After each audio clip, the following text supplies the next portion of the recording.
Do we have the guest star Luke Skywalker on? No. I wish. No kidding. That'd be nice. No kidding. So today, welcome, ladies and gentlemen.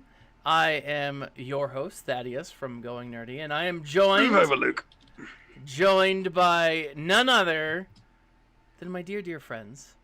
I have just below me, because he loves being underneath, Nev. I can't wait to get you back on my show and make you my bottom bit again. And next to Nev, we have Geek Girl. Welcome. Hey. And above Geek Girl, we have Paul Anthony. Hello, just getting ready to post and send this to the Padawans. Oh, that's reminding me. I need to do that too. Can you post it in the Bounty Honeys too? Yeah. Thank you. Today, we are talking about the final episode of Star Wars The Mandalorian, Season 2. If you haven't seen it, ladies and gentlemen, be prepared. Spoilers are abound because we are talking about everything. There's so much. There's so much to discuss. Goodness. So much. Typically we run about an hour. Typically. We will do our best. Right? I'm happy today. Sorry. I don't think that's going to happen today. Okay, so holy crap. I got to say, and I think everyone here agrees, a wonderful episode. Green! Sorry, Nev's gone green. Oh no! It's the Force. He's been overwhelmed with the Force of Luke Skywalker behind him. So be prepared, ladies and gentlemen. Nev, I'll reload. Paul, wait. I'll reload. Just keep talking. Nev may hop off and on from time to time, because he's green with envy. I can't think of a reason though, because green with jealousy that this next season hasn't started just yet.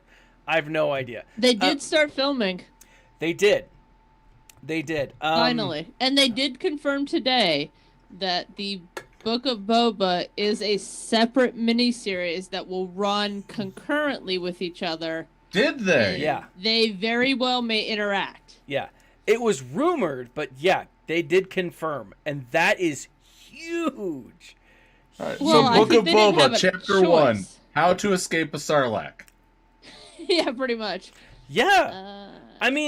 There's so much. Like, we could rewatch episode. I say rewatch. We could re-see, like, major parts from season 1 and season 2 from the perspective of Boba Fett, and it's. Oh yeah. It would be a awesome way to reinvent. Now I feel left out. Now you feel left. I was gonna say Thad's gonna now change his. Sorry. Couldn't help myself. The Boba Fett, the story of the Book of Boba Fett is going to be independent from Mandalorian season 3. Yes. Yeah. Okay. Sorry. Nev, I'm gonna send you something that's Stop gonna make sending you me happy. things. That's what made it green. Okay, Oh. so he's. Well, I'll post it in Discord, and you can Well, check he it out. won't be able to see it. If he That's fine. skips out of It's- Zoom, it'll become green. It's in regards to our earlier conversation about cameras. Yeah, no, I clicked on the link, and then you said I went green, so... Okay. So, all right, interesting. He can only do one thing at a time, apparently. Apparently, yeah. Apparently. So, okay. I'm going to blame Epic, because the only thing I've done different is install the that Epic thing so that I can get all those free games. And then I'm going to uninstall it. Apparently, there is an issue going around with the new Windows updates with Zoom. Oh, Maybe it's not then. I blame coronavirus. I mean, yeah. I blame for everything. Finn. There's a difference between biological viruses and computer viruses, you know? True, but just so that you whatever know. Windows has done in the last month or so has just completely screwed up my PC. Yeah. So, Yeah. anyways. Okay, so, oh man, this episode is by far the best one yet. Before we begin, was anyone spoiled? Nope. No. God. Okay, I came really close. I did too. Because there was a comicbook.com article speculating about Luke. Mm-hmm. And I was like, I'm not going to read this. I'm just going to kind of wait because I had a feeling. Yeah. Oh my gosh. So, I was at work last day of school, right? Everyone was caught up, and I was working with just one or two, and so we did our live stream, and it was awesome. Like it was so much fun. However, on Discord, I am part of I hadn't muted the spoiler chat. And so, but people were good enough. They said, I love the way it ended.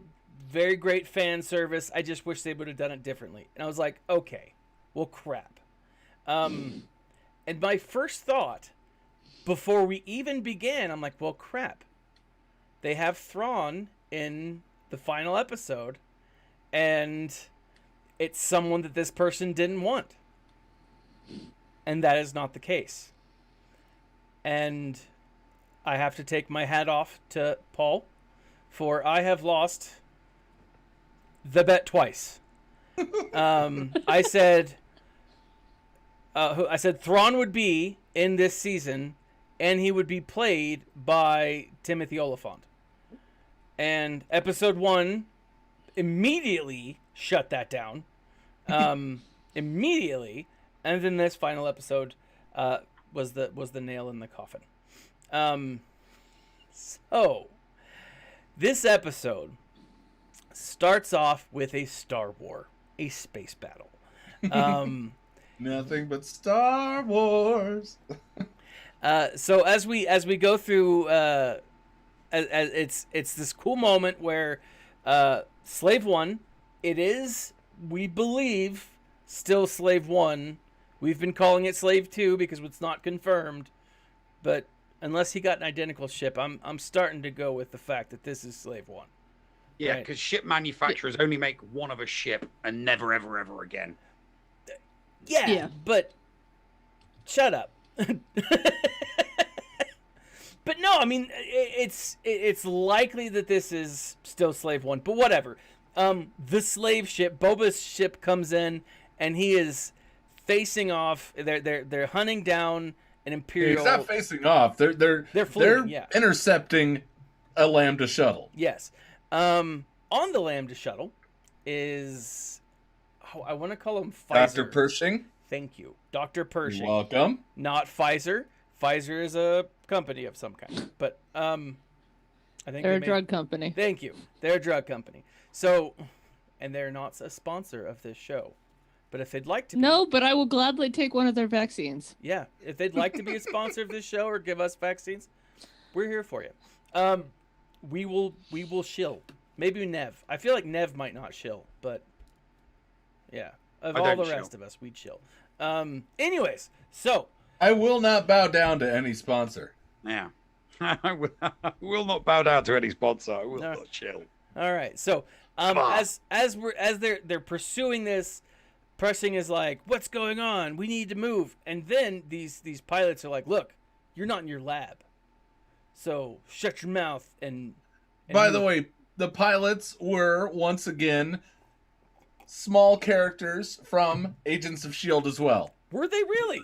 The people who played them were small characters in S.H.I.E.L.D.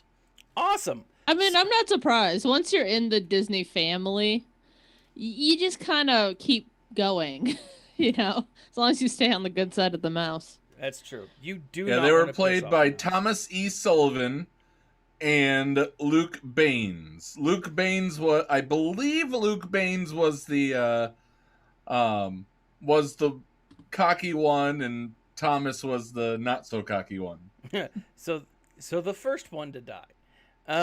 So as this ship continues on, they're eventually boarded by Boba Fett or by the crew, right? Mando's the first one in, and these. Was it? I thought it was Fennec and Kara. I thought Fennec and Kara came in after. Regardless, Fennec, Kara, and I don't think Fennec came in. Kara did, because when you see the that's when Kara comes in, is when the main pilot grabs Dr. Pershing, right? And originally he's got this moment, and like he's like, look, Pershing is wanted by the New Republic, and if he dies because of you, that's not gonna look good, or whatever, right? And then Kara is like, or the other pilots goes like, hey, look, I'm not with him. Like, I'll let this one go. You can, don't kill me, essentially. And then the other pilot shoots him and his friend in the back. I think it was the head. The head? Was it? I don't know. Because when I was watching it, it seemed sloppy. Because you could hear him die. Like, and I feel like if you shot him in the face or in the back of the head, his face would have shot off. I don't know about that. Well, you're right. I mean, based off like laser settings, because who knows? Who knows? Well, you're right. Okay. This isn't a Tarantino nitpicky, film, but you're also assuming that lasers act like bullet wounds, and that may not very well be the case. Bullets often kind of bounce around in wherever they enter, and then they have a massive. Let's not go into CSI. Anyways, Alderaan, okay? Lasers, I would imagine, just go straight through things.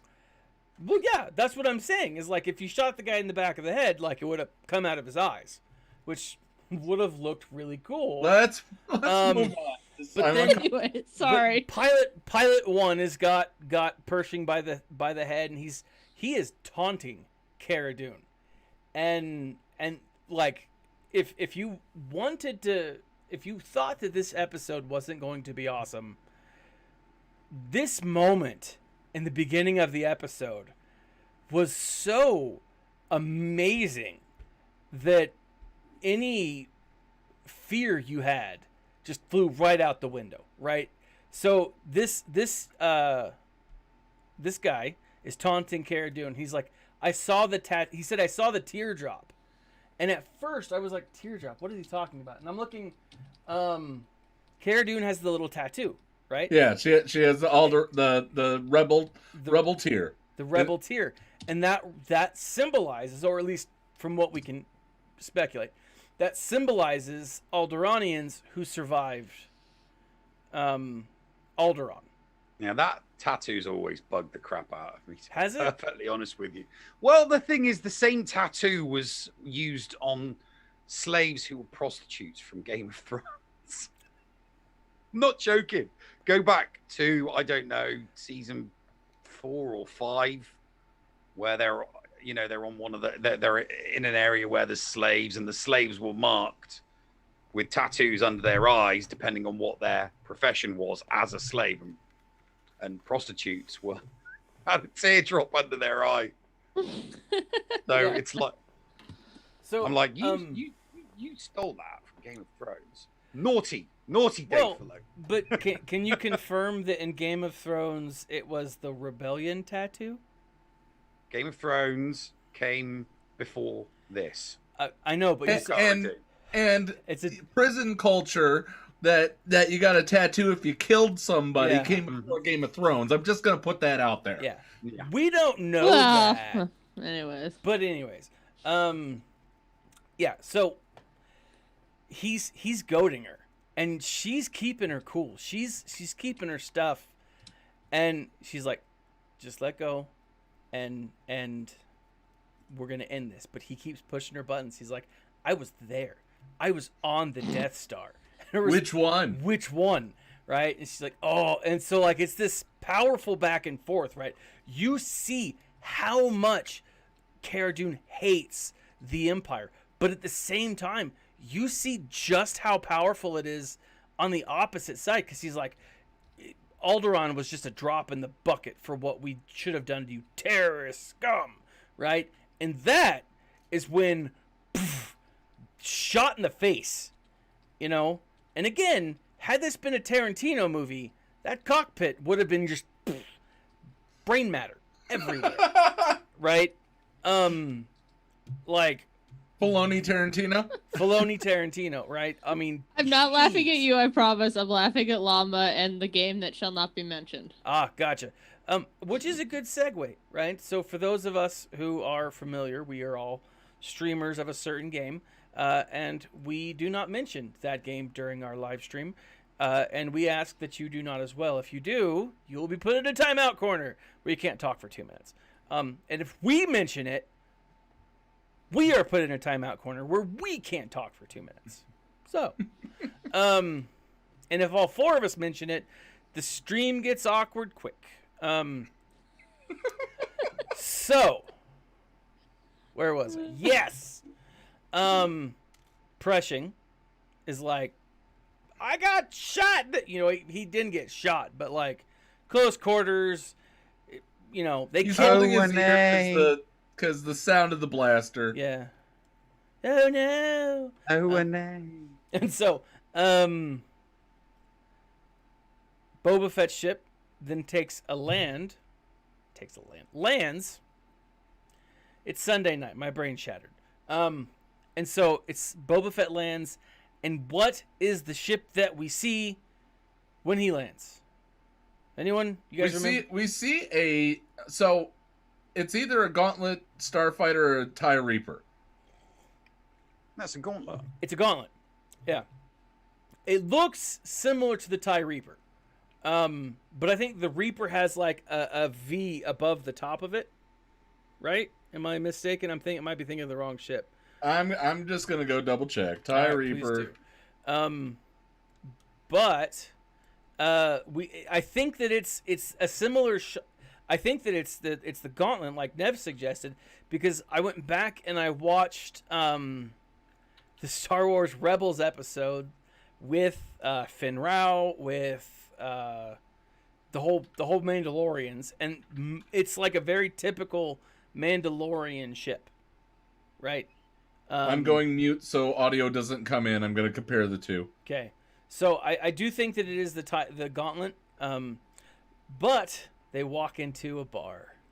All right, 2 Mandos walk into a bar, and Nobody gets shot? Sounds like a bad joke. yeah, that's it. Nobody does get shot in this bar scene, although again we see one of the coolest moments in the entire episode. Right? Scene 1 was awesome. Scene 2 setting up for more awesomeness. Den and Fett walk into a bar, and they see Bo-Katan and Sasha Banks, and they're both sitting there. They're eating their yummies, right? Planning out what major thing they're going to do next, whatever, and they walk up like, "Hey, we need your help." Then the response is, not all Mandalorians are bounty hunters. Right? Which is so fantastic. Yes. Because again, it shows that there's this disconnect between who Din and Fett and Boba have kind of grown up to be, and who traditional Mandalorians are. Right? Awesome. Then, Fett lets out. He's like, "Hey, look, Confirmed Gauntlet starfighter." all right, Gauntlet starfighter." So then Fett's like, "Look, we don't need these 2. We can do this on our own," which arguably they may have been able to. But as they go, there's this moment where Sasha Banks is like, "Hey, I didn't know sidekicks could talk or were allowed to talk." And Fett's like, hey, look, you're the one to talk. And there is an epic battle scene between Fett and Sasha Banks that ends with them like shooting flamethrowers at each other, which was awesome, just awesome. Again, It's a signature top rope. It's a signature top rope WWE wrestling move. yes, Yeah, it's not Banks's special move, but it was a off the turnbuckle move that when you mentioned it to me, It's a top. I think it's an off the top turnbuckle suplex. I think. yeah. Yes. She grabs his head, runs up a wall, spins around him, and throws his body over. Yeah, exactly. It's basically a suplex from the top rope, which looks really good. Turnbuckle suplex, top rope suplex. They take him over the top. Yeah, which looks really good. But it takes skilled wrestlers to be able to perform it. Yeah. I was not able to do it when I wrestled. I've never been able to do it, but I've never wrestled. This is why you hire professionals. Yeah. This is also why you don't go into high school wrestling assuming that WWE was real. The lady wrestlers look really good doing it. I brought a chair to tryouts and I got kicked out. I don't understand the problem. Well, I mean, my assumption is that they didn't want you beating up the other kids. Well, I would have won. Anyways, it is an awesome moment, but again, it points out that, hey, look, there is a very big disconnect between Bo-Katan's Mandalorians and these two, right? She points out, like, one of the coolest lines is Bo-Katan is like, hey, you're a clone. I've heard thousands of you voices like I've heard your voice 1,000 times. Yeah, I've heard your voice 1,000 times. And his response is, maybe it's going to be the last. And it's like, this is dialogue well written. Yep. Like, this is so good that I loved it. Like, I was giddy the whole time that we were watching this. I wasn't giddy in, although that would have been awesome. So, yeah, just dialogue well written. But this is when, Mando drops the bomb. He's like, we need your help. Moff Gideon has the kid, the child. Her response is, hey, look, I'm not going to be able to help you. Like, he's in the wind. And then she's like, no, we got his location. We know where he is. Also, he's on a light cruiser, and it would be good for you if you want to take back Mandalore, which, I think this is where we're heading. Right? I'm assuming that's going to be season 3. Yeah. At this point. So I think what Nev has been talking about in these last few episodes, like as his predictions, I think he's dead on. I think his timing is off, but I think overall that's what we're eventually going to see. But so they decided, essentially they're like, look, if you help us, you get the light freighter. You help me get the kid. Her only condition is Moff Gideon has to surrender to her. And, whatever else happens, right? But he has to surrender to her. Which, I don't know, guys. We'll talk about this, but is this a plot hole, or is this just something that's not explained yet? So think of that. You're saying it's a plot hole. What do you mean, a plot hole in what sense? We'll get to it, but so the Darksaber. We'll get to that in the after the battle. Yeah. So of course. The plan is, next scene they're back on what do you call it? They're back on the slave one. Back on the slave ship. Back on the slave ship, and they're all saying, "Hey, this is what we're gonna do." She's Bo-Katan's laying out the stuff. But Pressing, this is where he gives us the official that these are that there are dark troopers Phase 3 Dark Troopers. No longer, there's no human element involved. It is just cybernetics. These are droids, right? And they're kept With in some wicked awesome dubstep in the background. Yes. Yes. And I hate dubstep, and that was pretty good. Best dubstep. Yes. Star Wars dubstep, I mean, I can't keep a beat, but I feel like I could try for that. Anyways,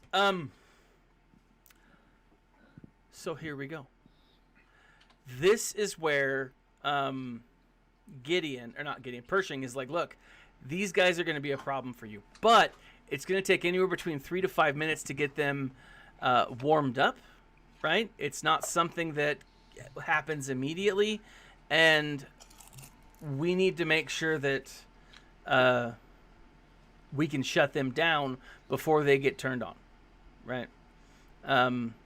That's a problem. If they get turned on, we are going to get hosed. And so the plan is they've got this Lambda shuttle. They're going to fly it onto the ship, the light cruiser, and wreak mayhem and devastation, right? The problem comes, Boba Fett I guess not the problem. Boba Fett comes in, he's tailing him. They're all like flying in out of hyperspace, and Boba Fett's shooting them. They're still getting their verbal jabs back and forth. It's a pretty awesome chase scene. I don't know. I thought it was pretty sweet. Well, they also before we get to this part, they lay out the plan. You know, who's going where when they get to the ship. Yeah. So Din's job is to shut down the Dark Troopers so they don't, kill everyone. Which I have to say, and I'm not generally one for feminism, but the girl power squad that they did was so well done. It was like an Endgame when they had that one. It made sense story-wise. It didn't feel forced. It was lovely to watch. Yeah. Like, I was rooting for that team. I didn't even realize it was all girls. Right? I didn't either. No, like, I'm watching it at the end and I'm like, 4 really, really badass hot chicks just destroyed an entire stormtrooper legion on a destroyer. They're not ones I want to cross in a dark alley. No. Ever. No. I'd love to come across those. You kick just my ass. Well, maybe you would, but I would. I would. Well, it's one of Nev's fantasies. I would kidnap Cara Dune for llama. I'll put it that way. That's definitely one of my fantasies. It's like the end of season. It was like the end of season 7 of Buffy the Vampire Slayer, where all the chicks get the power of the Slayer, and I'm like, yeah, they're all slayers, slay me. But like that's the thing. Nothing felt forced. No, because we've established that they are all excellent at their jobs. Yeah, right. Absolutely, right. And I loved it. I thought it was great. They come off, and what's funny is they are the distraction. Mm. And 100%. They distract, and as you've heard Nev, he's always distracted with these ladies are on screen. Oh, yeah. Well, we haven't even talked about the ship and that awesome tunnel that they launched the TIE fighters out of. So that they end up landing into. Now, as they crash land into there, that's when Gideon gives the sign to start up the dubstep troopers. Yeah. Yes. Which they will henceforth be known for forever. But I will say, so that fighter sequence where they're coming in, it looked old school enough. I wouldn't be surprised if probably 90% of that was done with models. That's true. Like because the especially that first shot of the light cruiser, it was just old school enough that it wouldn't surprise me. Yeah. And it looked good. It did. Absolutely, yeah. Very reminiscent of the Firefly crash. Huh? Yeah. Say that again. Very reminiscent of Firefly at the end of Serenity. So So I gotta say though, visually speaking, nothing about this episode bothered me. I know that some of the CGI later on does ruffle some feathers. This looked amazing. And Paul, you're right. Geek Girl, you're right. I mean, they could have done it with models. I mean, they could have done it with practical effects. But I do love what it did. I think they did. Well, Maybe. what they talked about when they did Comic-Con before the first series. Yeah. One of the things they talked about was the fact that they loved the old school ILM, and they actually ended up bringing some of those guys out of retirement that worked on the original films to come in and build models. I know for sure they built a mini of the Razor Crest to do some stuff with. It wouldn't surprise me if they did it for season 2, because anytime you do as much as you can practically, it makes the visual effects look more real. Yeah. I 100% agree with that, because it was awesome. It was so cool seeing just all of that. So you guys remember who've watched it, like they moved the ship out, they moved the TIE fighter into this tunnel, which is where ships come in and come out, and they just shoot it out, very reminiscent. It reminds me of a fighter jet getting shot off an aircraft carrier. Yeah, that's what I was just thinking about. It felt very real, It felt very real, like a fighter jet being shot off in the aircraft carrier, which I think made the effect all the more believable, right? Go ahead. Yeah, it's interesting. So, the way that they did it was both very cool visually and also very budget friendly. So because they did it one at a time, they only had to do one and then loop it. Yeah. Very similar to like in the New Hope with the Tusken. It's literally one frame that they sat and rocked back and forth. So some of those weird little film quirks, it's easy to just, especially nowadays, to just copy and paste and just loop stuff together. Yeah, and but the ties come out, the Lambda gets flown in, crashed in. I love the 2 stormtroopers. They walk up like, "Hey, you can't." Did they say you can't park here, or did they just? I can't remember, but it was something to that effect. Pretty much. You can't park here, and then immediately, Girl Squad comes out and destroys everyone. Yeah. Right? That is when Moff Gideon says, warm up the dub troopers, and I'm going to leave the bridge. We don't actually see him leaving the bridge, but we learn later on. That's what he does. Yeah. Right? Brilliant, right? Brilliant. I'm very curious as to how Moff Gideon gets.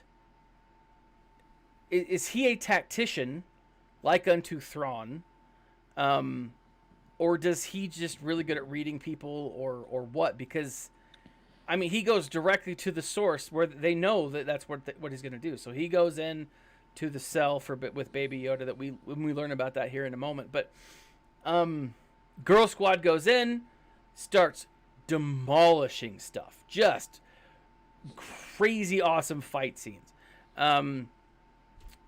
A few minutes later, then after that we get the dub troopers versus Mando. Yep. Dub trooper versus the Mando. dub troopers start warming up. We kind of No. So we get it before he gets to. They're ready to go when he's running to the door, basically. Exactly. So like he's sneaking around the ship while the girl power team is going around kicking absolute butt. Right. So after girl power's done, then we get Mando versus dub trooper. And he's walking up to the troopers just as the doors are like opening and they're walking out, or they're about to walk out, and that is when it is 1-on-1. So he's able to close the door, but not before a dub trooper one of them gets out by opening. Gets out, right? One dub trooper gets out and just starts going to town on Mando, Right. It reminds me of the assassin bots that Thrawn had. Well, they were. The assassin bot, in Rebels. I don't know. Yeah.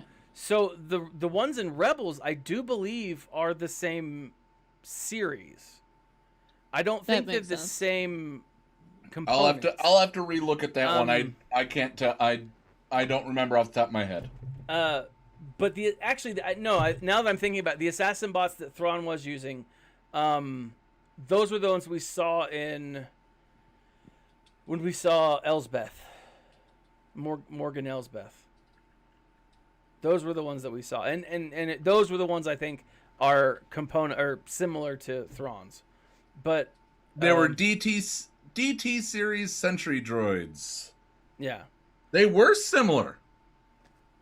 The face looks pretty close. Okay, right? I'm not going completely crazy. Yeah.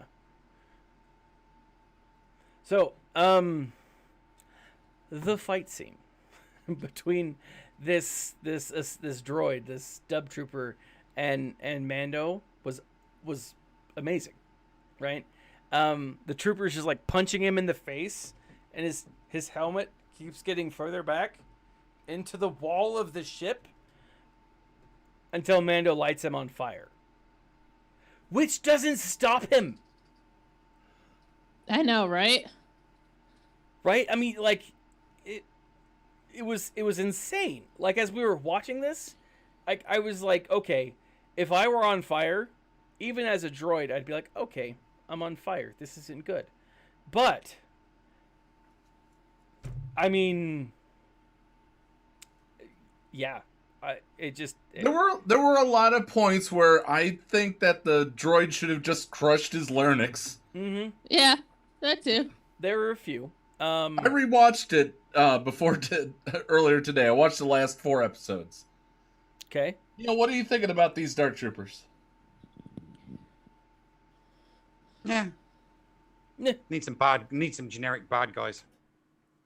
They're just generic bad guys. But they're more than generic bad guys, though. No, they're not. But they're really not. I mean, they didn't impress me. They didn't scare me. Yeah, no, it wasn't scary. I start calling them Rock'em Sock'em robots. It's every other droid toy for moves Christmas. fluidly. All other droids move fluidly. These ones, for some reason, they literally look like they're doing the robot all the time. It's like, but no, that's not how droids or robots move in the Star Wars universe. Without those generic bad guys, right? Without the misdirection, the storytelling misdirection that's given, the end of this episode would not have been as powerful. And the reason is, well, here's my reasoning, and tell me if I'm wrong, but like, Mando's getting his butt kicked. If he didn't have the staff with him, he'd have died. It would have been the end of him, right? His whistling Dixie, whatever you call the whistling birds, the Tinkerbells that shoot out of his arm, did nothing to this droid, right?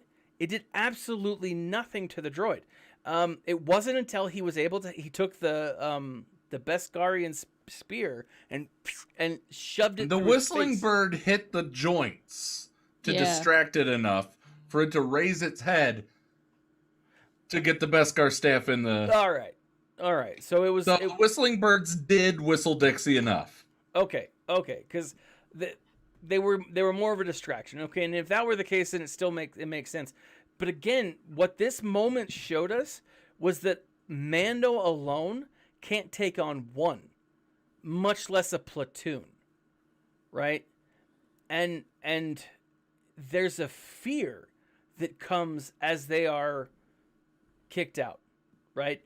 Because once he's able to defeat the one dub trooper, that's when he pulls the release, he kicks them all out into space. Okay, we as an audience forget that they exist until later on, right? We forget that they have jetpacks in their feet. right? Yeah, I forgot. I'm like, oh, they got sucked out into space. That's the end of them. Yeah. And Seemed so too easy looking back.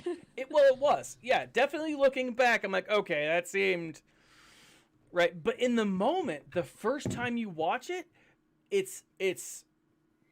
your heart is like, it's pounding in your chest, and you're like, okay, is Mando going to survive this? Of course he's going to survive this. He has to survive this. It's the Mandalorian, right? It's Den, right? He's the guy. And so the fact that they are powerful, even the rock'em sock'em, the movements are a little awkward, but the fact that he struggled so much with them makes the entrance of our hidden character so much more powerful. Well, we aren't even there yet. It does make you wonder No, I know. what the blood on the Metachlorians was for. Because Yeah. there's no organic material in the droids at all. So it's like, Yeah. so why did you need the blood? What's all this experimenting with end counts for? Yeah. I'm slightly jumping ahead, but I am wondering if it was to try and make Gideon force sensitive. In which case, they either didn't succeed or he didn't show his hand, because he very easily could have used the force against anybody on the bridge later on. Yeah. No, I agree. And that's my thought, is I think that it wasn't to make him force sensitive. I think that this is their way of tying in episodes 7, 8, and 9 with the Mandalorian, with the greater He's studied the blood. I mean, we get that answer in that he is now done with Grogu. In the next scene where Mando opens up the cell where Grogu is at, and Gideon is standing there with the Darksaber pointed at Grogu. Yes. So, exactly. Okay, now we all have a Luke, and I feel a little better about myself. Not so self-conscious. And I like that it's a Luke from like different films. Yes. I do say that my outlet, I don't know if you can see it right here. There's an outlet right here on the left of my screen. Yep. It's precariously placed on the Aqualish. Yeah. It's a very awkward positioning for the outlet. Anyways, so yes, this is where we get the evil plan, right? Din is standing over Grogu with the Darksaber ignited. It is fired up, and he's ready to kill him. Right? He's ready to end. See, I never thought he was actually going to kill him. Okay. I thought it was just threatening enough to make Mando compliant. I could see it, and he was, and it did. It totally worked. Yeah, at least from what I've seen, Gideon is kind of a mix between Tarkin and Thrawn. Yeah. Oh, I don't think he's anywhere near as smart as Tarkin or Thrawn. Maybe not. I think he may call himself Moff Gideon, but he gave himself that title. He's some backwater garbage Empire lieutenant that survived because he wasn't killed, and he's like, wow, a bunch of people with ranks above me got killed. That makes me in charge. I'll just declare myself a Moff, and I'll be particularly evil. And that, in my opinion, I think he's a garbage tier level Imperial. I mean, hopefully we'll get some more backstory about him from when he served. I think definitely. Well, there's a Mandalorian novel coming out May 4th this year, alongside the Thrawn book. May 4th? Is it coming along with the Thrawn book? I think there's 2 books coming out that day. Really? Okay, because I know that there was one coming out October. It was supposed to be Christmas. It was supposed to be Christmas this year, but it got pushed back. Well, another thing to blame COVID on. Friggin' COVID. All right. So, anyways, because the one that I'm thinking of is fall. Sorry, fall. Yeah, fall. Yeah, because it's set to come out right before season 3, which again we've established there's going to be a season 3 and a book of Boba, right? Yeah. Um, So, from kind of just production schedules, they started filming Book of Boba in October. It takes them about a year to do production from start to finish, so that'll probably come out in October. And then they've already said season 3 is premiering on Christmas Day next year, which is, they're trying to compete with Doctor Who for the Christmas Day special, apparently. It's gonna blow it out the water. Oh, it will, because Doctor Who No sucks one, right now. because Doctor Who sucks right now. It's so bad. Anyways, and then they haven't set a start date for the Rangers of the New Republic, but they have said that, like Marvel, they are going to run them all concurrently. They are going to interact with each other, very similar to how Agents of S.H.I.E.L.D. and Agent Carter interacted and tied in with the MCU films. Going to be the same concept. Yeah. for And these I'm three. so excited for all of that. Where were we? I totally spaced it. So they've had they've had their fight. Yeah. Moff Gideon and Mando have had their altercation inside the cell, and then they take it outside the cell. Yes. Don't they? But there's one important thing that Moff Gideon talks about. He talks about Bo-Katan. And he's like, she's a savage. He's like denigrating her. He's like, she's not a good person. This from Moff Gideon. But like, he says, Is he talking about this in this scene though? Is he? He is in this scene that Paul's got up on his thing. Which, Oh yeah, right there. It says, "Yes, I know you've been traveling with Bo-Katan." Yeah, and so like I'm on. How does he get his information? Like, how does he know? Maybe that's the Force sensitive. He must have a spy network of some kind. Yeah. At the very least, or you have. He is ISB. That's true. I mean, yeah. Just saying. He has a network, I'm sure. Or he has a like an informant. Mole. Yeah. Well, they're always in bars, right? Yeah. They're That always too. in bars. Yeah. Bars are the easiest place. You put one spy in there, it's a local. I'm going to give you a salary. If you see anybody of interest, you see anybody that I want you to report back on them. And then you just shove one in every single bar, in every single planet. It's the easiest way to, network, easiest way to get spotted. No, I agree. Every show, every movie, there's always a spy in the bar. Yep. That's true. I mean, it works. It works in reality too, because That's people, how I get all when they're my pissed information. off and they're in official stuff, they talk loudly, and when they're really ticked off, they talk very loudly. Yeah. Yeah. People don't realize, but Cheers actually had multiple bars or multiple what do you call Tangent that? alert. Spies. Throughout the show. The show Cheers. It was not a comedy. It was a spy thriller. Mm-hmm. People don't know that about Cheers. Norm? I mean, just look at how many times Bond goes to a bar Yeah. Or a casino. It's all the same. or a casino. Yeah. All Well, right. a casino is the easiest way to money launder. That's true. The next thing we get is the badass Spear versus Darksaber fight. Yes. So when we were watching this, someone mentioned that it wasn't pure Beskar. I think it is pure Beskar. It is only pure because Beskar. I I was the one who mentioned it, and I was like, "Why is it doing that?" Because it's a lightsaber and it's hot. Mhm. Yeah. The real life one that somebody built, I forget what it burns at, but it's like 14,000 Kelvin or something like that. Like, it's ridiculously hot. Yeah.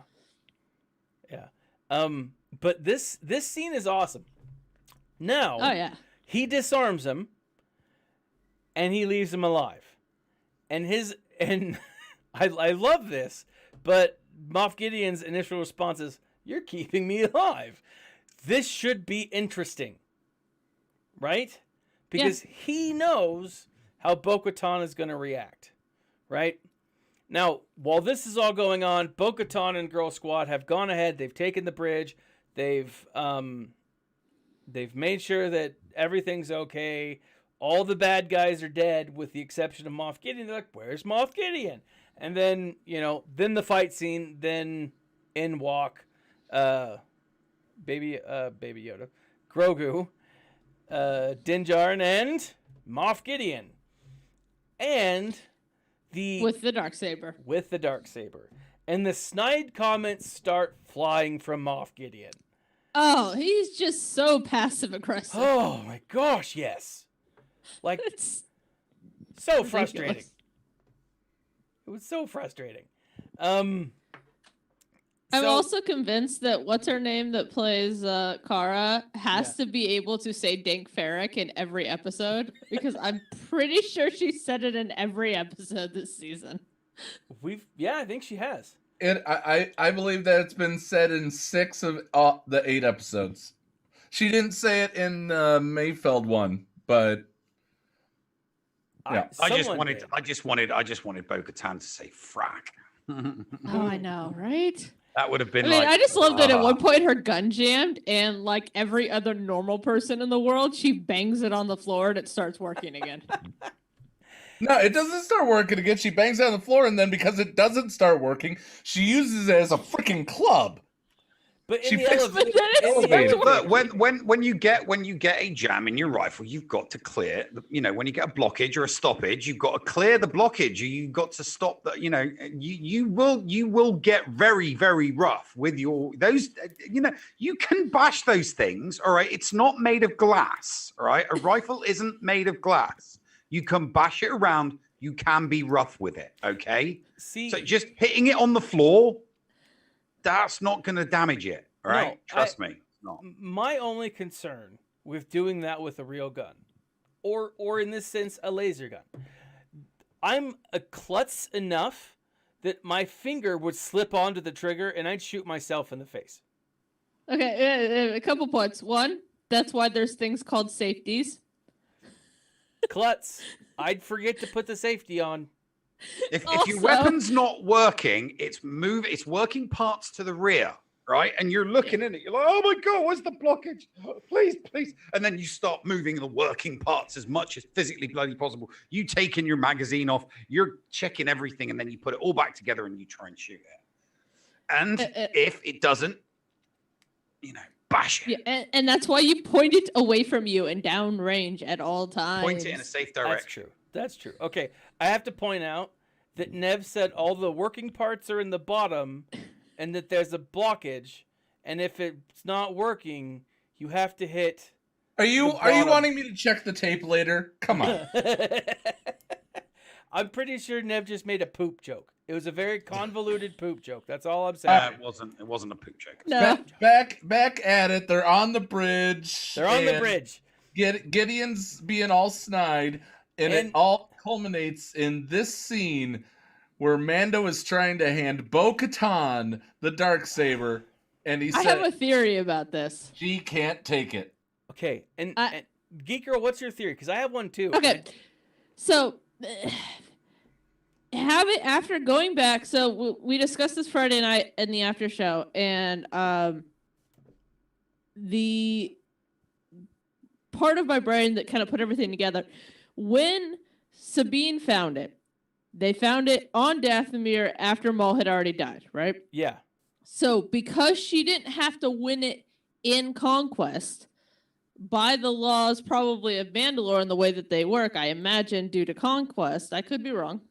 Fair warning. And because she is the daughter of a clan leader of Mandalore, that was the reason why she could just give it to her. Because she then lost it via Conquest, I imagine, because that's probably how Gideon got it in the first place. Again, could be wrong because we don't know yet. But because it was won back by a Mandalorian via Conquest, she has to then win it via conquest. It's like the Elder One. You said, Right, so but- it has to. You have to defeat the owner of said weapon in combat, physical combat. And so I just want to go back, and what we said in the after show was Darth Maul had the Darksaber. Obi-Wan Kenobi defeated Darth Maul. Yeah. Darth Vader defeated Obi-Wan Kenobi. Luke Skywalker defeated Darth Vader. So therefore, the Darksaber truly belongs to that man right there. It's not the Elder Wand, right? We're talking about Mandalore law. So, Okay. And also, it's Those not people- like it just transfers those- allegiance to whoever wins it. None of those people are we don't know. Mandalorian. We don't- Only matters it only matters to Mandalorians. That's I mean, Mandalorian. theoretically, if you really want to go convoluted, we don't know. Maybe Obi-Wan actually broke the code and actually married Satine, and he was actually Mandalorian by by birth, in-law, yeah, possibly adopted in. the weird fan fiction part of my brain, and then we'll see that when- train of thought might work. But We'll see when the Obi-Wan series comes back. So Geek Girl, I was right on the same path with you, but mine only differs a little bit because because she when we see earlier in the bar, and they look at Boba and they're like, you're a clone, you are not Mandalorian. I feel like the faction that Din Djarin was raised in could be under that same scrutiny, right? He's not Mandalorian enough, right?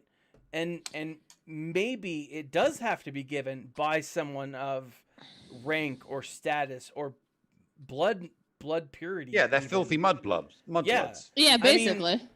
And it sounds like Bo-Katan is in the extremist clan. I think She's she an might. elitist. I mean, she was Death Watch. She's an elitist. But isn't the Children of the Watch a remnant of Death Watch? Of Death Watch. Yeah. I mean, and so maybe, but Bo-Katan is royal blood. I mean, Boba Fett even calls her in the episode princess, which isn't just a slight. Isn't like, oh, hey, princess, because she's a girl. She is literally Duchess Satine's sister and royalty of Mandalore. And so it's very possible that this is going to cause an infight later on. I mean, that is very possible.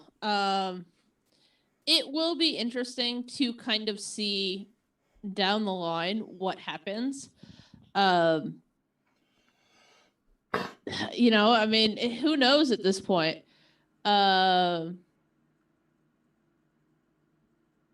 Sorry, I just got totally distracted because I looked up Bo-Katan because I was trying to find out more stuff, and I love their little thingy on Wikipedia. They're like, "Hey, this is below our standards, so this is now part of Project Stardust." Basically, the story group filling in things. Okay. I do love that they have a story group now. That they're maintaining canon. It just makes me happy. Yeah. But I do think this is going to be something that's going to play a role later on, right? Because if this is where I'm this is where my mind is going. For example, if Din Djarin isn't recognized as a Mandalorian, right? Okay, I found why Bo-Katan was able to take the Darksaber from Sabine. Okay. According to Wikipedia, because Ren and Clan Ren were seeking a Mandalorian worthy of wielding it, and therefore owning the title of Mandalore, she took it with the clan's approval, and was therefore able to rally the rest of the Mandalorian clans. She united the clans. Yes. And maybe that's why. Yeah. She won. Anyways, But I do think that it's going to play a role later on. yeah. Because now, if Bo-Katan wants to be the Mandalore, she's going to have to defeat Din Djarin. Or defeat Well, yes, someone who especially defeats Din Djarin. if she lost in combat and therefore was stripped of that title because she lost in combat and Yeah. because she, lost the war against the Imperials. Yeah. She will, in their mind, at least have to go through their version of redemption, which probably means going one-on-one against Gideon and defeating him. Yeah. And well, and again, we assume that that's who it is, but we don't know that. Well, actually, no, you're right. I think Gideon is the one that will have defeated her. I do look. I'm hoping that it's season 3. Now that we don't. And well, hold on. Let's continue on because I want to talk about this. But so they've got him on the. He's trying to give her the lightsaber. She won't take it. Moff Gideon's being all snarky and jerkish. He finds a gun that he is able to throw his cape over and hide. That is when What's-Her-Face says, hey, we just have a group of boarding people. Yeah, the proximity alarm goes off on the bridge. Yeah. And the dubstep troopers are back. Yes, the dubstep troopers are back. And they start making their way towards the bridge. They seal the blast doors. And the fear sets in, right? Again, Moff Gideon continues his little rant saying, when the dust settles, I'll be the only one left alive. Well, me and the child will be the only one left alive. And that is when a Sol X-Wing is caught on scanners. And I love Cara Dune's response of only one X-Wing? Gee. Yeah. So I saw a Well, meme. no. Before the proximity alarm goes off again, and we see the X-wing fly past. We can see the X-wing coming in through the bridge window. We can see that the Dark Troopers are they are literally right there. There is a hole starting to open up as they're punching through trying to punch their way through the blast door. So Yes. they are in so imminent danger. Because I have seen people saying that there was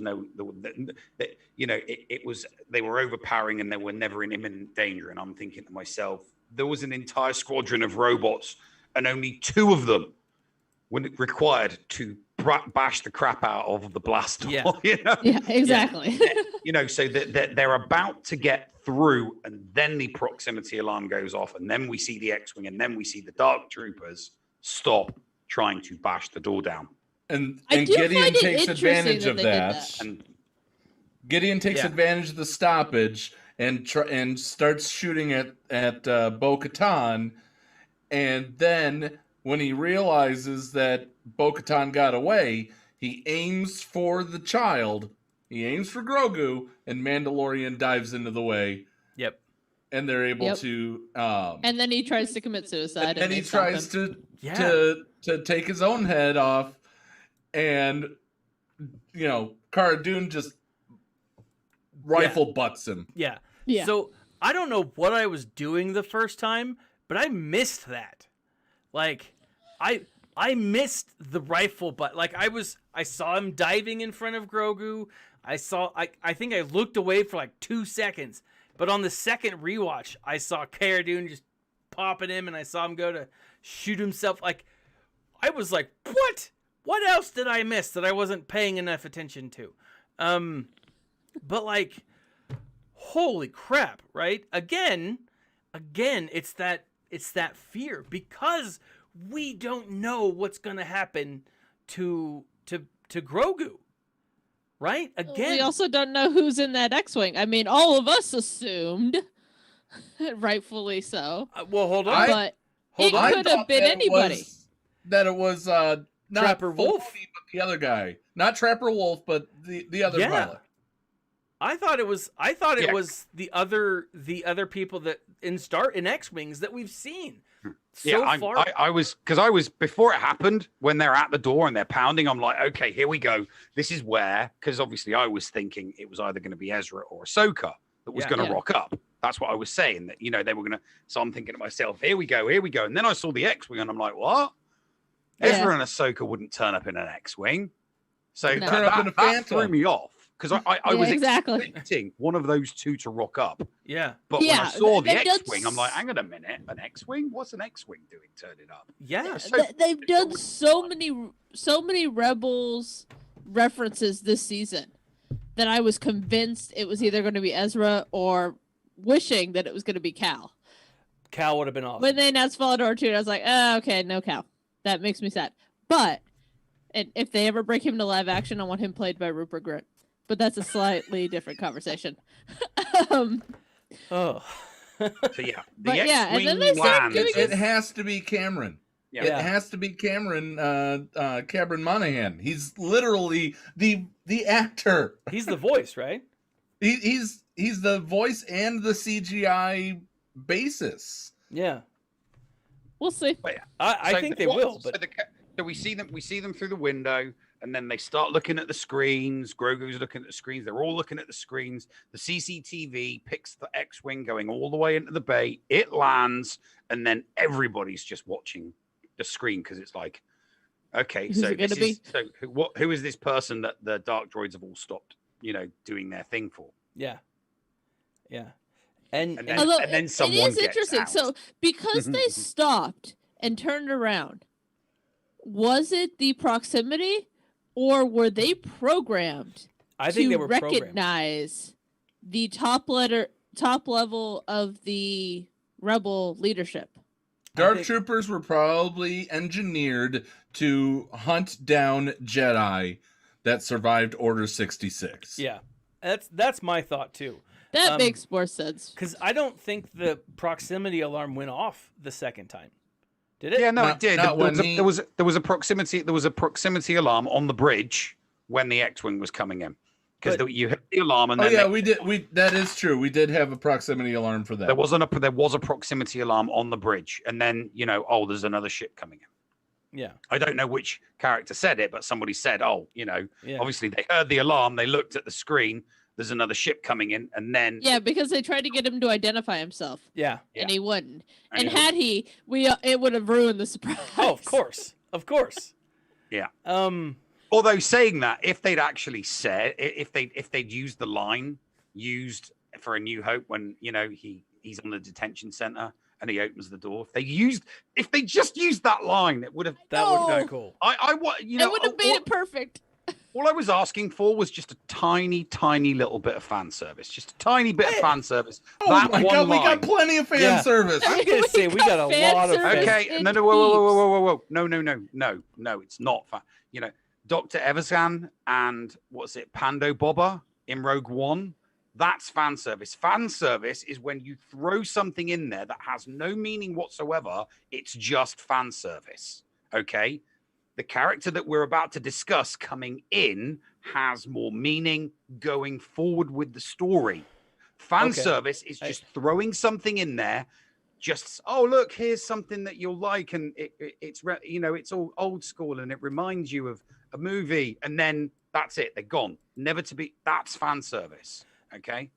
And, all of the stuff that's happened, Ahsoka, not fan service. Bo Katan, not fan service. The character we're about to discuss, not fan service. As Dr. Evazan and Pando Boba in Rogue One, that's fan service. So Alright. by your definition, you're right. I agree. I mean, you're They right. are part of the story and they are part of the narrative moving forward. They're not Well, just thrown in it's there like and then the, pulled out, never to be seen again. The pod racing engine in the first episode. That would be Yes. fan service. That would be fan service, yeah. I get behind that definition. I mean, I see that, and you're right. If that's the way that you're looking at it, I 100% agree.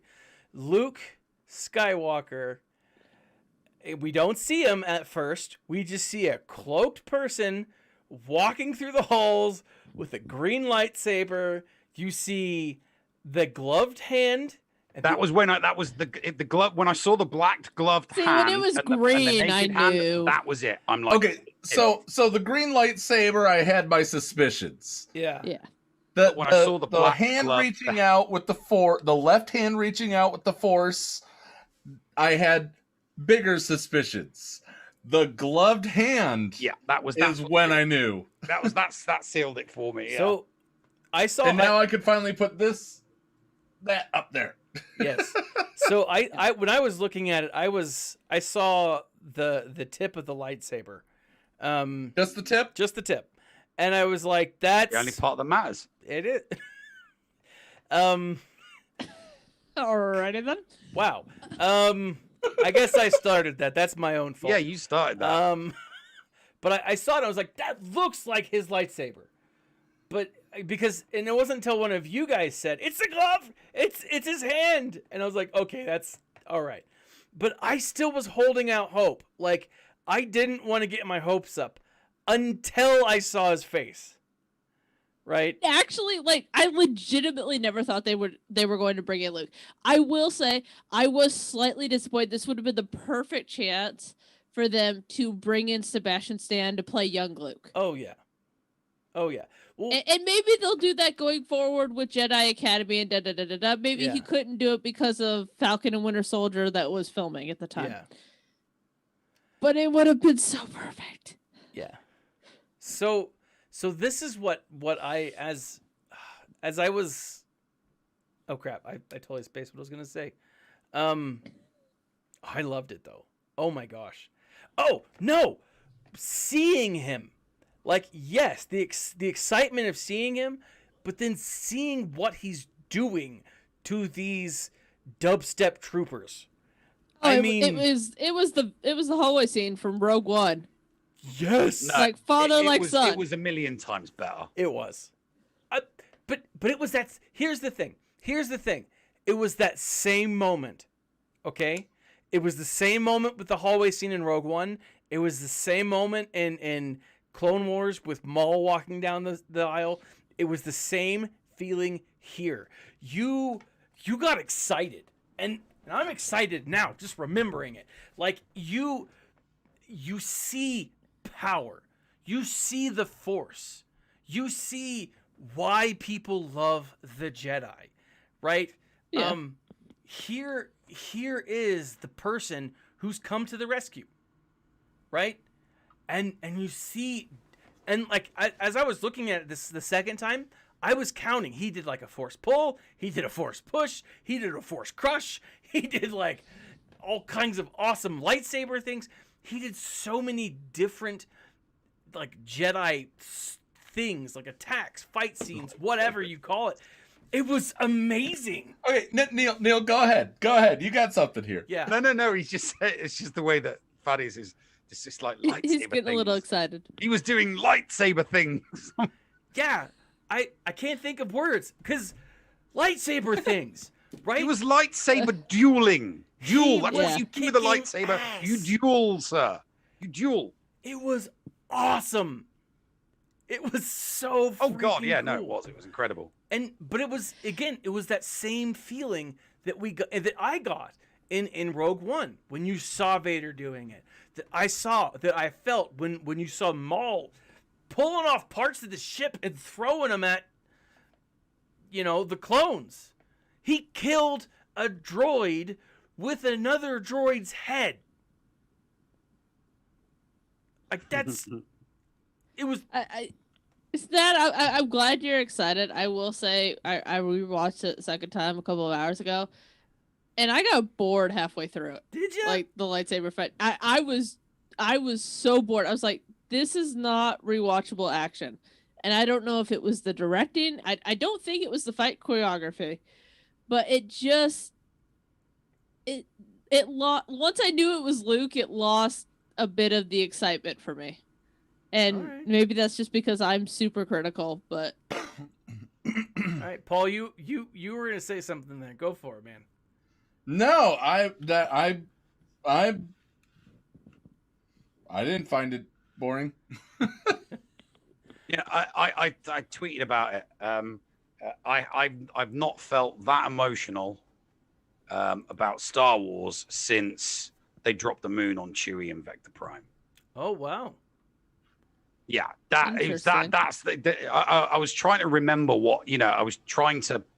It's like what was it? Because there was so, what was that feeling? That choked up feeling, like, oh my, I'm seeing something that is like deeply meaningful and stuff like that. And Yeah. I was like, yeah, all right. I cried like a baby when I first read that book. I wasn't crying like a baby on this because we were live, and I wasn't crying because I don't do that. I wasn't crying. You were crying. I don't do that. I don't do the crying thing. I'll admit I don't was do the I was crying tearing thing in up a little public. bit. I don't. I mean, I wanted to, but my face was like live, and And it was green. and it was green. And I didn't It want looked to. like I gold. sort of, don't get me. There were lots of people out there doing like the live reactions and crying, and I'm like, Yeah. hey, that you do you, I'll do me. I have. I just have the ability to. It's like I wanted to, but I'm not gonna because I don't need to. I'm going to keep that inside. But yeah, I mean, if I'd been, if I'd been watching on my own and there wasn't a camera pointing at me, yeah, I know I would have shed a tear. Like I admitted when I read a book that I was blubbering like a baby. Oh, yeah. First time I watched Charlotte's Web, cried like a baby. First time I read Vector Prime and Chewie had a moon dropped on him, I cried like a baby. When Anakin Solo died in the same book series, again, I cried like a baby. I threw the book across the room. And when I'm watching this, if I'd been watching them alone, I probably would have, there probably would have been a couple of tears. And I really had to fight them back when he did the whole, because obviously then we've got the in the bridge scene when he takes the when Grogu puts his hand up to the helmet. So there were some real tear-jerking moments in the last 10 minutes, and yeah. So I'm right there with you. The Luke I was excited for. Right? I just wish he'd said, I'm Luke Skywalker, I'm here to rescue you, Yeah, I Would've know, been right? I'm like, I mean, you would have heard me. I was say it. Say it. Yeah, say it. we did hear you. Like, you did say it. Say it. Say the words. Like that was Here, Neil. Don't cry. I wasn't Again, so. you only get a cry the first time, and you never get a cry the second Don't time. cry. He's reaching out to him. yeah. Geek Girl, what are you gonna say? So a couple of things. So I did go back and check. All of the music is credited to, and I'm not going to butcher his name, but the guy who's done the music for the entire series. He also did Black Panther and a whole bunch of other stuff. He does weird, quirky things with music, and I love it. About the elevator, it switches to the Force theme, which is Luke's theme. It switches to the Luke theme, from and then it switches back. But he doesn't switch back into his traditional style that he's been doing the entire series in. He stays in that kind of big orchestration, old school John Williams style, and I love him for it. Yeah. Space opera. Because it was so good. It was just and I thought maybe that they had brought Williams in to do that section just to kind of make it cohesive and make it sound pretty good. And maybe he came in and consulted, but the man is in his 80s and probably retired. Yeah. Rightfully so. He did say that he was pretty much retired after 9. Yeah.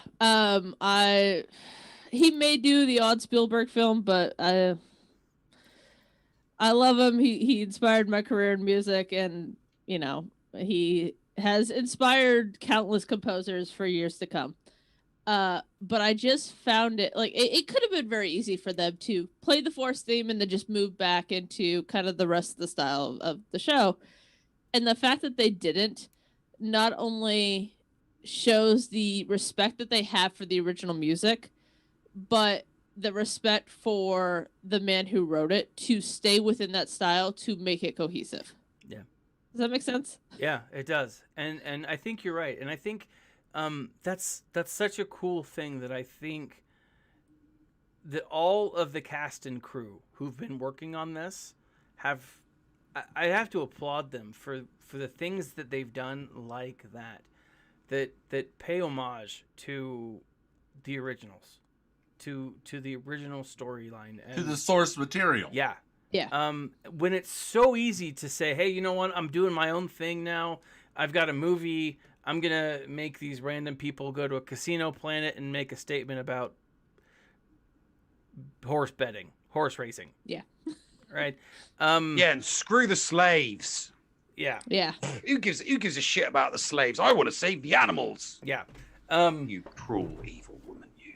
Yeah. So, I mean, but it's easy to go off, and I think that was our one allotted Dank Ferrick. Dank Ferrick. Yes.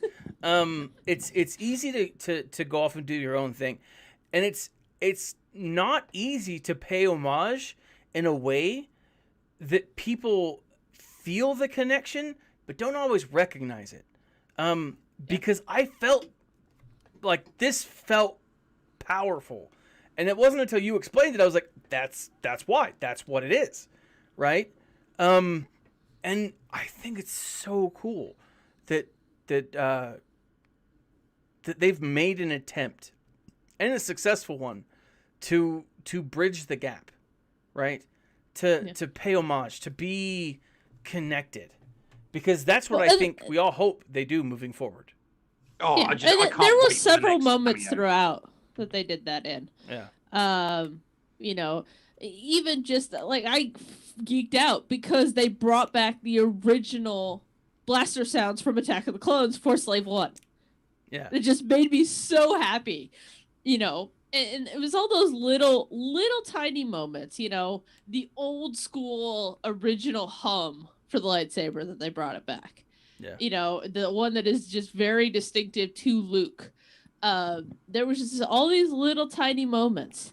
The fact that when Mando took off his helmet, you know, for whatever reason, I'm glad they did it. But the fact that he didn't use peripheral vision in the 2 times that he did it to stay in character, just there's so you can feel the love and care for the source material, for the story that they're telling. You can tell that they're fans of this world, and when you have fans making, to use Neil's term, fan fiction for other fans, it's going to work because of the love and care that's been put into it.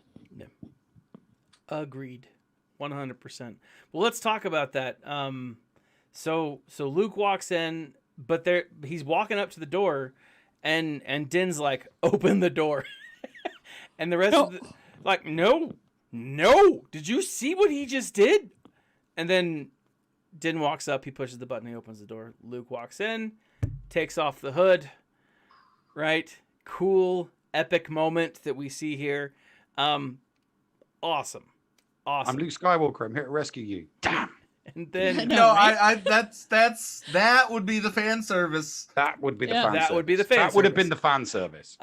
Instead, Mando asks the dumbest question: "Are you a Jedi?" Are you a Jedi? Despite the fact he fought one, Yeah. you know, a couple of Despite episodes the fact ago. that he has a lightsaber. Yeah. Like, you've got a lightsaber. Are you a Jedi by any chance? It's Yeah. No. I've just got Well, this big lightsaber. I've just walked through all the droids. No, I'm not. All right. To be fair, the world has been ruled by a couple of Sith, so I guess it's fair to ask what side of the aisle you That's a lean. valid That's point. true. It's a That's valid very point. true. You know, are you a Jedi? Could have meant, are you sure you're not a Sith? Yeah. But I'm here for the kid, right? Come on, little one. And this was such a powerful moment, right? Din is like, hey, he doesn't want to go with you. And the response is no. He's waiting for your permission. Right? This is a powerful moment. And like, It could have been made more powerful, but I mean, I wanted to cry on this one. yeah. And the thing that they missed, and it bugs me that they missed it because it would have been very easy for them to put in, is that as Luke picks him up and turns him around, what the Mando should have done is he should have reached into his little pocket and he should have pulled the ball out. Oh. Yeah. and he should have said, "Go on, take it." Take it. And then Grogu would have held up his hand and he would have took it. Then, if they'd done that, I would have cried like a baby. Okay. I would have cried like a baby. If they'd done that, I would have cried like a baby. Because I was only just welling up when Grogu, put his hand to the helmet, and obviously then he took it off and he put his hand up again. That choked me up. But obviously putting him down, walking him away, it would have been more fun. It's like, this object, this object that we have been bonding over for 2 seasons. Yeah. Because that object, it's the one thing that they have in common that they've been bonding over for 2 seasons, right? Yeah. Because he put it away in there. We don't know. I mean, for him to just pull it out and say, "Go on, Grogu, go on, take it," and that would have been it. Yeah, it just would have been. To me, don't get me wrong. It's not a critique. I'm just saying if they really wanted. A house full of blubbering idiots. That's, that one thing. If they put that one thing in, I can't believe someone like Filoni or Favreau missed that. It's weird that they missed that. Because it would have just, like he's got his ball. He's got something to remember him by. So Deanna says that this was a crying scene. Mando is keeping keeping it as a keepsake, like baby shoes. We keep his parents. I mean, that's a very valid point. Yeah. And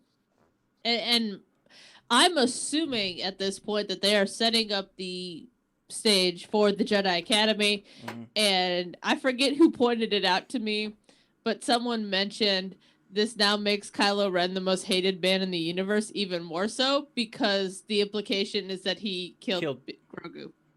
Yeah. Very possibly, at least. Yeah. With just regarding the ball thing, you do actually make a valid point. The chat does make a valid point there. There will more than likely now be a scene in season 3 where he's reminiscing and he's got it in his hand and he's just looking at it or he's rolling it around. Yeah. He'll he very lovingly puts it back on the stick. No, exactly. He'll get another Razor Crest and he'll take it out of his pocket and he'll Razor look at Crest it. 2. Razor Crest 2, yeah. He'll take sequel. it out, he'll look at it, and then, then he'll put it on sort of. Yeah, so there's probably some meaning. There'll be some meaning in it in season 3, maybe. Yeah. I think you're right. I think he'll look back at it with fondness and be like, all right. I just wanted the cry then, I wanted the extra feels. So right do we stop here and give our rating, give our 2 ratings, because we'll rate the episode itself and the season, and then discuss after credits, or do we include after credits in this discussion right now? I think after credits are an entirely separate thing. Yeah, post credit scene is a separate thing. Yeah. All right. Just like the Marvel movies, it's a completely separate. Post credit is a completely separate thing from the actual movie you just watched. Yeah. Episode. This is just setting up the next thing. Episode overall, 5 out of 5 for me. I think we just explained why. Yep. All right. Neil. Infinity plus 5. Yeah, it's a 5. It's a 5 for me. Yeah, this just doesn't get any better. Geek Girl? You guys are gonna hate me. I'm a 4.9. I don't think it was as good as the Ahsoka episode, but also the CGI took me out of it just slightly. Because Luke did look like a video game. But yeah, overall, I mean, it was a fantastic episode. I don't think it was the best of this season. Okay. I am going to give it a 5. I don't think that it was, I think it's the best of the season. I think it wraps up the story arc perfectly. I think it wraps up these 2 seasons perfectly. It sets up wherever they're going next with it. And with Star Wars, with Grogu, and as you mentioned, I think that with the Jedi Academy. And then I do think that we'll see, I just think I think it was a great way to wrap this storyline up and free Mando to do other things, right? Battle of Mandalore. The Battle of Mandalore. That's gonna be. They better up the budget. Oh Hey, yeah. Grim. The fact that that Dave Filoni and Jon Favreau have created a machine that allows them to save money on travel, on other things, they better put more money into this show. Well, here's the thing. So I forget they announced it during the Disney Investor Day, and I forget the name of the technology that they developed, but they have 3 of them. Yeah. There's one in the U.S. I forget where it is. London. It's either in L.A. or There's it's one in in the Georgia. UK and there's one in Australia. Yeah. Is it in Australia, the third one? Yeah. So what they're doing is they're doing the basically 3D green screens and kind of combining 3D murals and green screen to a degree. We're just So that alone will make the budget skyrocket. yeah. Yeah. Well, the thing is, it's that they're not going to want to put too much. They're not going to want to overinflate the budget for Mandalorian season 3 too much because they're making a lot of other shows and they're making a lot of other movies. Yeah. You know, Ahsoka, the Ahsoka one is going to the Rangers of the New Republic. That's going to be an expensive one because there's going to be a lot of battles in that. The Ahsoka one is going to require battles. You know, so each of them are going to be needed to be funded as equally as the others. I mean, I still think the Acolyte one could end up being animated, which wouldn't bother me.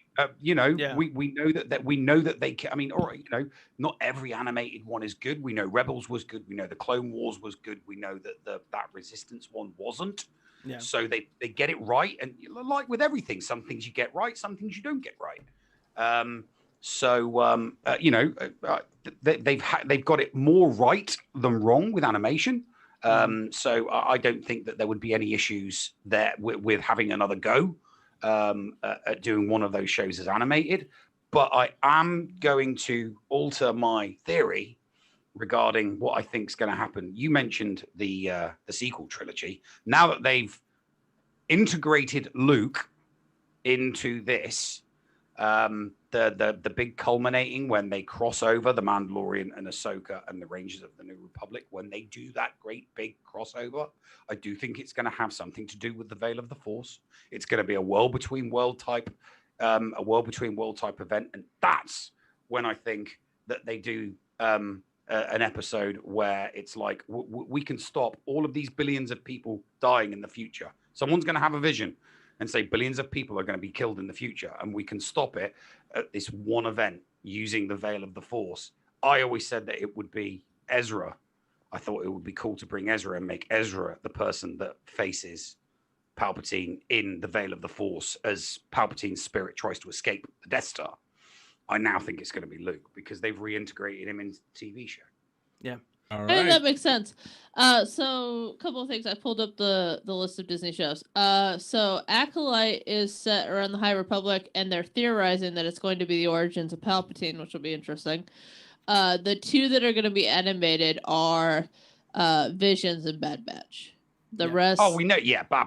are live action. So Excellent. here's the thing too that we also have to keep in mind. They had a huge budget for season 1, and they had a pretty similar budget for season 2. But think of the sunk cost of what they've done already. So they've created the technology. A lot of the production costs of a lot of the production is already paid for. It's not like they have to build everything that they had to build again for season 1. Yeah. And and the one that's currently taking up a massive budget is going to be the Cassian series, because they have to have something like a 200-person cast. Yeah, 250 is what they said. Ridiculous. Yeah. But they're doing everything on set in London. They're in a bubble, so hopefully no filmed COVID at issues. Pinewood Studios, because everything's filmed at Pinewood Studios when it's in England. It's like to be fair, Star Wars, made Pinewood what it is today, basically. Yeah. So let's really quick go back over the season itself. Looking at episode 1, the return of the armor of Boba Fett, and then the return of Boba Fett itself.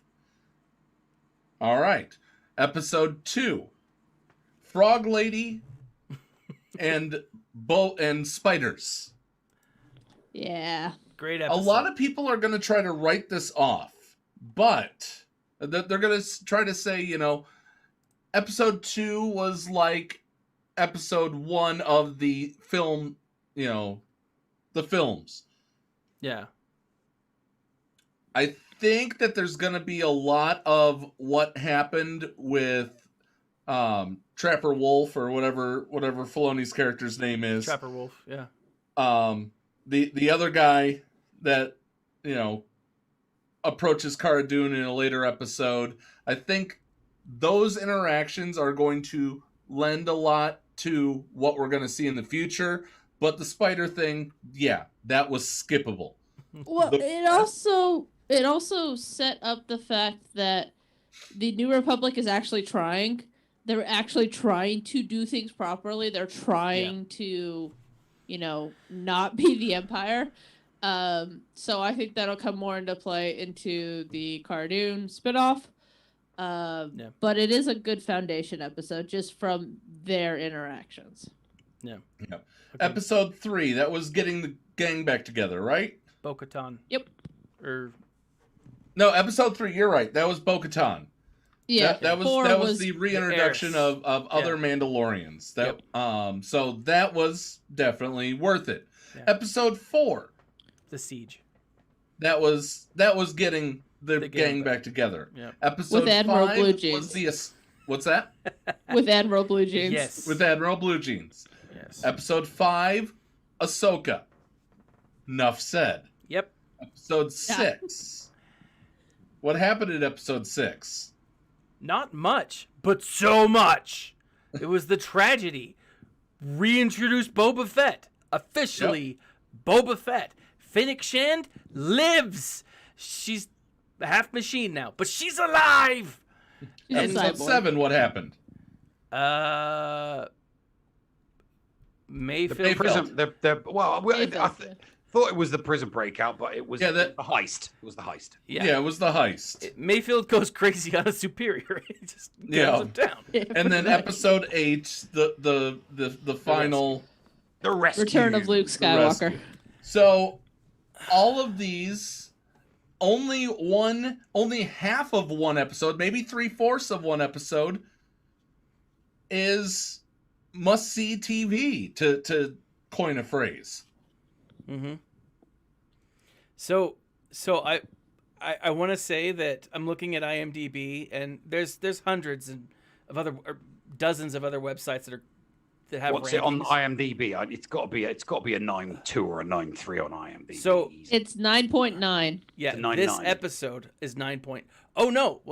This episode is 9.9. What about the season? Because for me, this season, because of that 3/4 of an episode, I'm giving it, out of 5, I'm giving it an arbitrary 4.9. I'm going down the route of Geek Girl because of those damn spiders. I take the 0.1 off. So it doesn't say, at least I'm not seeing one by season. Overall, it has an 8.7 out of 10, which honestly I feel is kind of low. But like this season, it's kind of up and down. The Ahsoka episode is in its. Hold on, let me bring it back up. Well, this episode 1, 2, 3, and 4 were not as good as 4, 5, 6, 7. Sorry, 5, 6, 7, and 8. Yeah, it's a bit like the Clone Wars. 1, 2, 3, 4, sweet. 5, 6, 7, and 8. Yep. And then the last 4 episodes, perfect, brilliant. Yeah. But as we've said before, not every episode is going to be perfect. Yep. There are going to be off episodes and there are going to be incredible episodes. That doesn't make an entire season bad or amazing, because you get those, off episodes, or you get those episodes where things just don't click for you. Yeah. By the way, overall, The Mandalorian is at an 8.7 on IMDb. Yeah. I say take this with a grain of salt because it is Rotten Tomatoes, but Rotten Tomatoes has it at 96 on the season with an audience score in the 89 range, but that could be the entire series, not just this season. Yeah. So I will point out, if you look at the season on IMDb, all of the episodes are 8.9 and above, with the exception of the spider episode is 7.9, and that's the thing that brings it all down. Like a bunch of arachnophobes voting it down. Yeah. I mean, same, but also like, okay, so here's the thing. When those first 3 episodes came out, I was the harshest critic of them all because I didn't see the point. Like, it just felt like they were wasting time when they didn't have time to waste. Yeah. But with hindsight, certain things do fall into place. Yeah. Overall, I actually thought Frog Lady was going to be a bigger deal than she was. But because of the fact that the Razor Crest was screwed up, they then had to go in to get parts. They then had to, because of that, they got the tracking beacon, and then Gideon found them, and then down the line. It does all work. Granted, I mean, I think a lot of people also took points off of that particular episode because Baby Yoda committed genocide. All right. Overall season, Geek Girl, what you got? Oh gosh. Overall, I'm gonna go 4.8. Partially because I really don't like season. I don't like episode 2. I really don't like it. It doesn't seem entirely necessary. But also there was some CGI things that were weird. There was some audio stuff that was weird. So I used to take off points for for the speeder bike. Yeah. Like this. No! Yeah. Yeah. The not using the jetpack when they could have used the jetpack. All those weird little things. Right. But overall, good season. All right, Thaddeus, season rating. I'm gonna give it a 5. It was well done. I think in hindsight, the pacing is perfect. In the moment, just like Geek Girl, there are some moments that feel slower than others, but many of those moments are used to develop the characters to a point that I feel was great. So 5. Neil? I'm going with a 4.6. I'm taking a 0.1 off because I think when I was giving the episodes their individual ratings, I think I gave the last 4 episodes 5s, but the first 4 episodes I gave them 4 point something. So I'm taking 0.1 off 0.1 off the 5 for each of the 4 episodes where I had some criticism of them. So it's a 4.6 from me. All right. Yeah, and I'm just disregarding my other ratings and just giving it a 5. All right. So let's get to... How can you give something a 5 when you haven't given an episode, every single episode, a 5? It's supposed... He doesn't make remember any what sense. it was. Yeah, I don't remember what it was. And I'm American. America. All right. Now let's go ahead and get to the after credit scene. Open Okay. shot, Tatooine. Pan over to Jabba's palace. Then see all you can eat rib Fortuna. By the way, I want to point out the actor playing Bib Fortuna, General Grievous. Is he? No way. It is the person who voiced General Grievous. Hello there. Awesome. That's so funny. It's not Jabba's I palace. love- Jabba's dead. I do find Bib's it palace. funny that whoever sits on Jabba's on the Hutt throne must become as big as a Hutt. Yeah. Well, think about it. You don't have to move too much. You know, like the throne. Everything's I think, brought to you. Yeah. Right? I mean, there's always a Twi'lek slave. I'm assuming they got another Rancor. Probably. Well, I said that. I'm like, the Rancor may be dead, but there's probably something just as nasty in that pit. So you might not want to stand on the trapdoor. Gundarks. Exactly. Good You know, it lord. might be some cute little fluffy bunny rabbit. You know, for all you know, get down there. Oh, it's a cute bunny rabbit. You know, and then No, it it's just goes it's to where your throat. they have the piggies. It's the only time the Gamorrean guards get to eat. Keep going, Paul. So, all right. We then get blaster fire in the hallway. Then after that, we see Boba Fett and Fennec Shand enter. Well, Finnick walks in first Fennec walks in first. and murders everyone. Frees Yeah. the Twi'lek. Free the Dancing um, girl. The dancing Twi'lek, girl. yes. Yeah.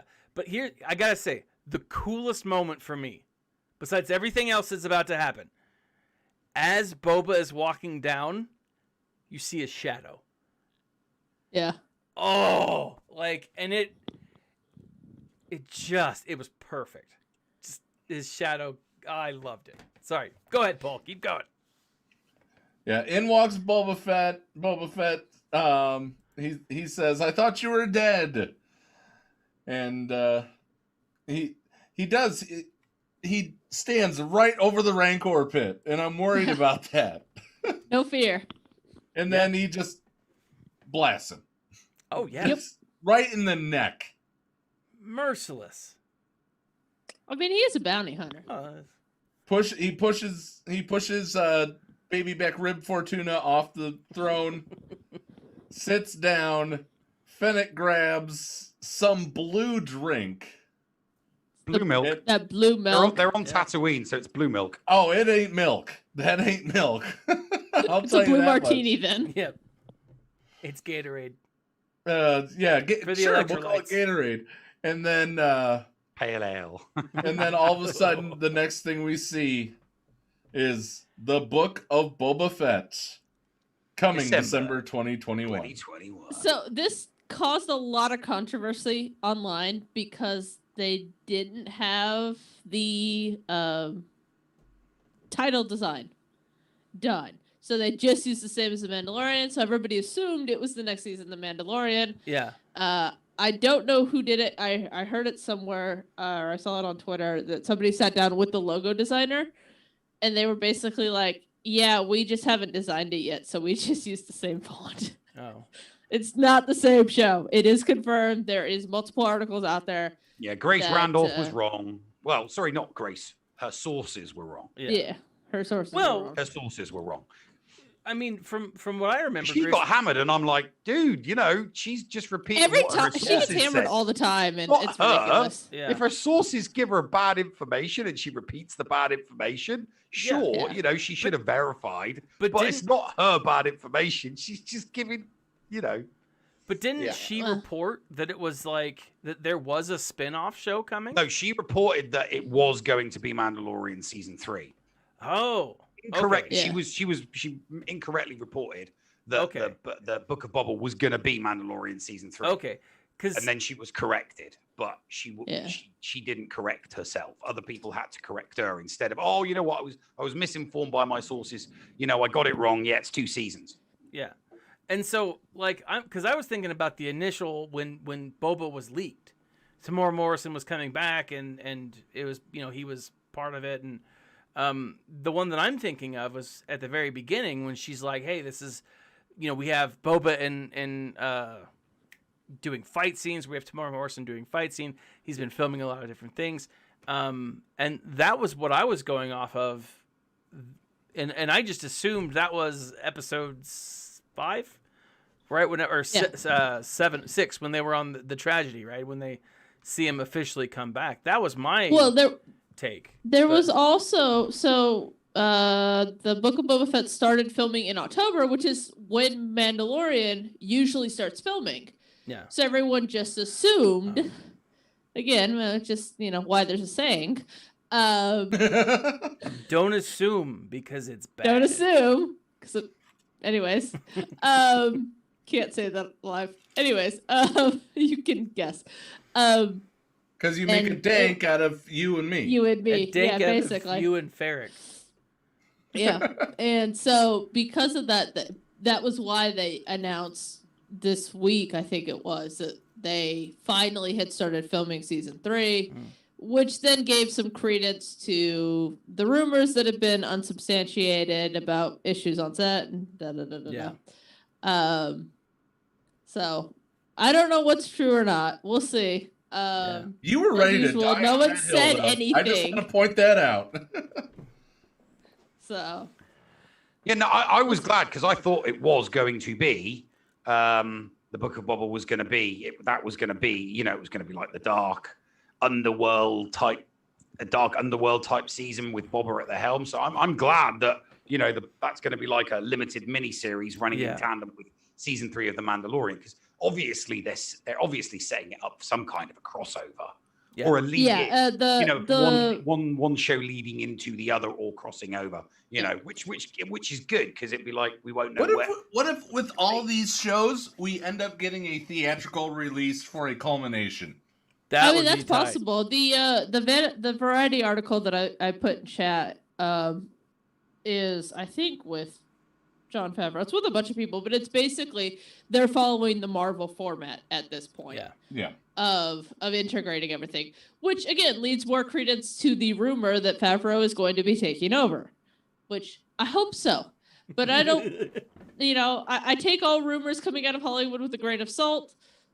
Sometimes they're right. I'd say about 75%, but until it's confirmed in one of the 3 big trays, I don't believe it 100%. So. All right, Geek Girl, what you got coming up on your channel? This is we now lift the moratorium on talking about that what shall not be named. Yes. So I forgot to join GAC, so I have I'm going to be doing a mod stream Tuesday night. I haven't decided a time yet, probably around 8 p.m. Eastern, give or take. Then I am going on vacation, so I'm going to try the share from your phone Discord feature on our Discord server to do my GSEs while I'm gone, and I will be back next week. So, then we'll just do normal GAC and fun stuff. All right, Thaddeus, what do you got coming up? So, yesterday, I posted what would a Mandalorian tag look like with the characters in the game, right? And I speculated as to why we should be getting one now that we have roughly 11 characters that are Mandalorian, what that would look like. Additionally, I am now starting to believe that Cup is a Mando. Yeah, sure. I didn't comment because I didn't want to put it, but basically, there's no point in a Mandalorian tag without a Mandalorian synergy. True, Yep. And I think that they have one or a concept in mind, but then. Bless you, Geek Girl. Yes. Sorry, my allergies just decided to go nuts. Tomorrow I'm gonna be posting another one, a follow up of what they would need to make a cohesive Mandalorian faction. What additional characters outside of the 2 that one that we just got, and the other one that's coming, the Armorer. Additionally, that's not a character. It's not coming as a character playable. Not coming in as a character. It's coming in like the Jawa scavenger. What? It's gonna let people use gear materials and currency, and you'll be able to convert it to other gear and other currency. That's what it's gonna be. No, I'm taking it as a character. All those thousands of gray and green bits of gear that you've got that doesn't give you squat in the the relic thingy. Yeah, you're gonna be able to convert like 500 of them for a stun gun or something stupid like that, or you'll be able to convert 100,000 ally points into, I don't know, Cantina energy or something like that. You have gutted me, my friend. You're talking about the Armorer? Yes. Yeah, look at the picture. There's the bottom of the Armorer picture. There's a spot for a button. That's all I'm gonna say. Oh. Ev, what do you got coming up? Well, I had a hard time believing that they were going to legitimize a leader that they claim to be a cult. I could totally see him doing that. Maybe. All right, Neil, what do you got coming up on the Escape Pod cast, Twitch channel, and YouTube? Well, I am going to do some GAC tomorrow. Excellent. And then GA Center is in its final month. Got to cover GA Center on Tuesday with my co-host Flair. So we'll be doing that on Tuesday. We're covering the second week of the final month. Hopefully, I'll be able to report a return to form and a 3-0. That which is why I'm streaming tomorrow. If I stream tomorrow and I get 3-0, it'll be my first 3-0 in 4 weeks. Good luck, 4 sir. weeks. Without. Well, I may join you. I may stream before you or after you, depending on workload.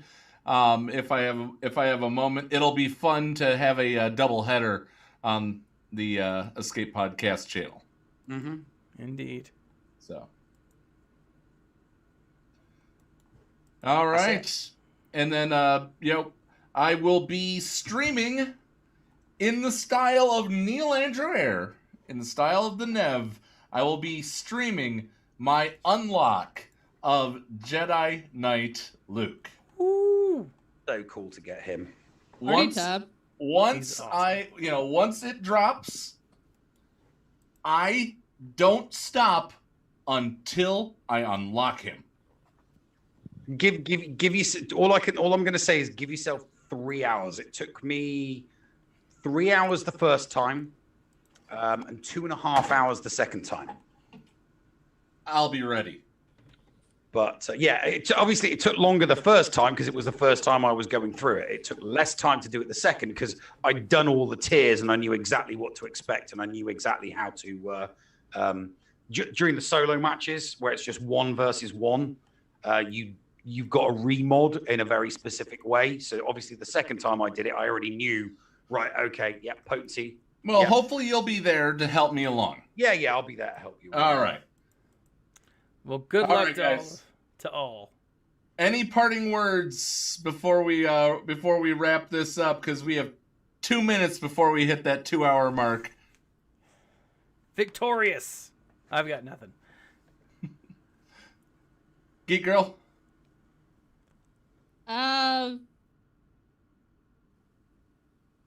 Take wear a And she damn froze. mask and Merry Christmas. Dank Ferrick. Yeah. Have a dank ferric holiday season, everyone. Neil, anything else? Tip your waiters and your waitresses. Indeed. And of course, protect those that you love. Wear a mask. Be nice to each other, damn it. And remember to smile. And stay nerdy. Push the button. What button? But